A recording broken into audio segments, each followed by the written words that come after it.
and welcome back to Imagine with Royce. If you're new here, hello and welcome. My name is Royce. I'm a painter, sculptor, and a collector. Today, it's a really fun topic. We are going to be discussing how Imagineers leave their marks on attractions that they themselves create.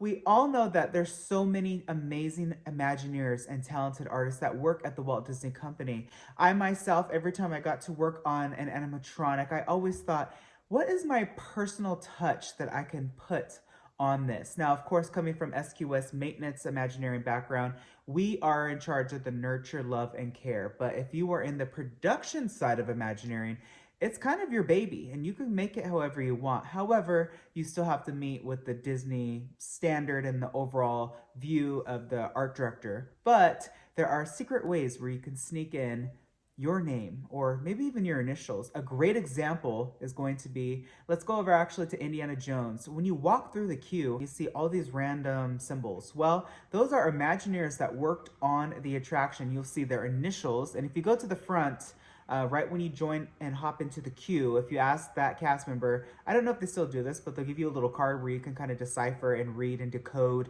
what all the little symbols mean. You'll see like TV or MM or HW or LT. Those are Imagineers that worked on the attraction. And let's not stop there. Ride vehicles, I feel, is the new trending way to do it. If you ever hop on a ride vehicle and you see a bunch of random numbers and you see, I don't know, like for me it would be RA, that's most likely the Imagineer that worked on that attraction. That is their way to kind of leave their footprint, if you will, on and in the ride. Another big and epic way that I've gotten to leave my mark on a lot of attractions is not even so much in the exposed exterior, but in the actual core frame of the attraction. There are so many beams that I have signed, and it's really neat because Disney Parks and Resorts opens this up to many people, all the cast that if they want, they can sign their names. I mean, for example, I know I have signed my name in the Matterhorn, in the towers of Star Wars Galaxy's Edge,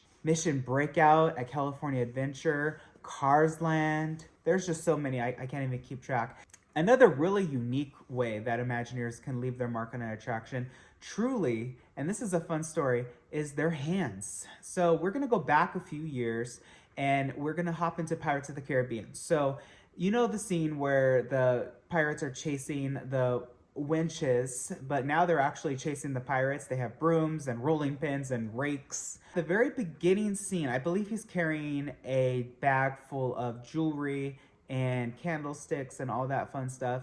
It is the hands of the Imagineer who is in charge of the illusion or the animation of the animatronics at Anaheim.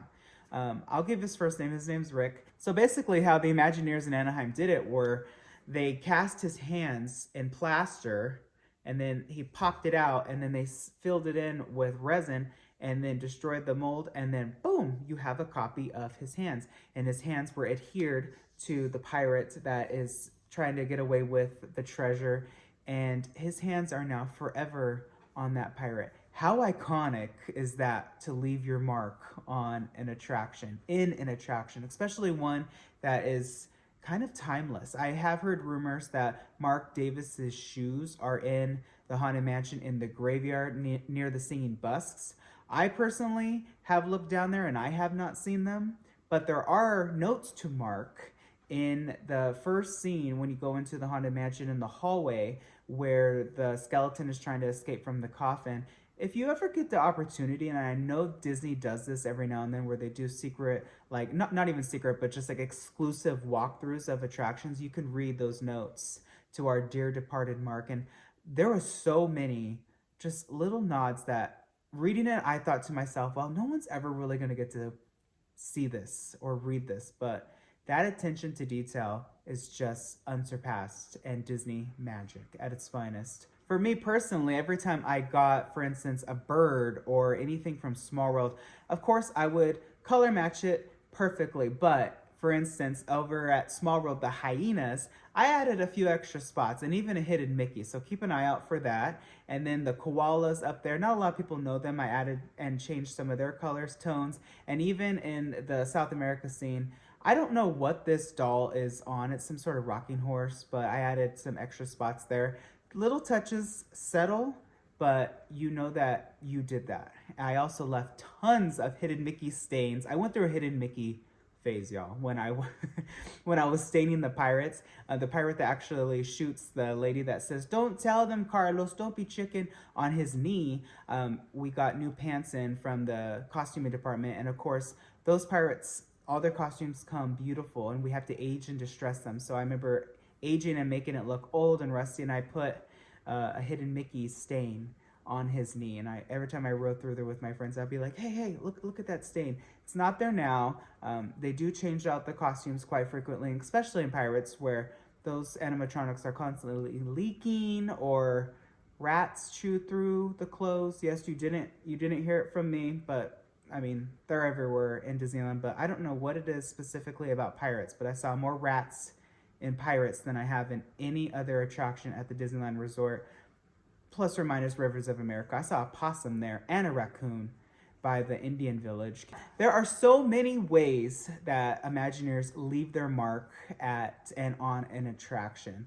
All right, friends, well, that's all the time I have for today's episode. If you like this sort of content, let me know. Hit subscribe and ring that bell icon. That way you're notified whenever I upload a new video. If you have any other questions, drop a comment in the comment section below. I may answer it in an entire new video. Until next time, dreamers, always remember not only to follow your dreams, but to chase them. I'll catch you in the next one.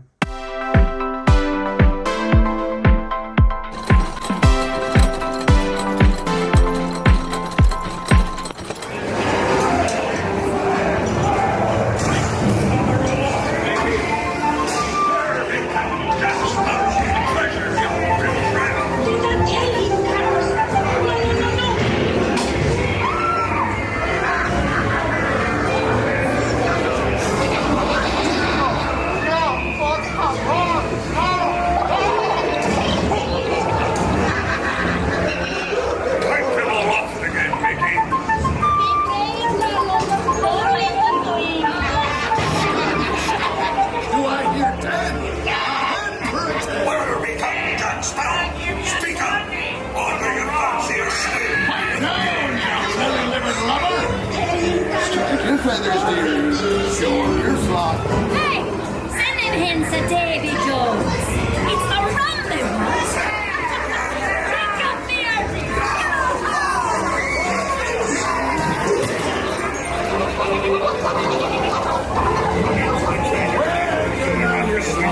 What may I offer for this party?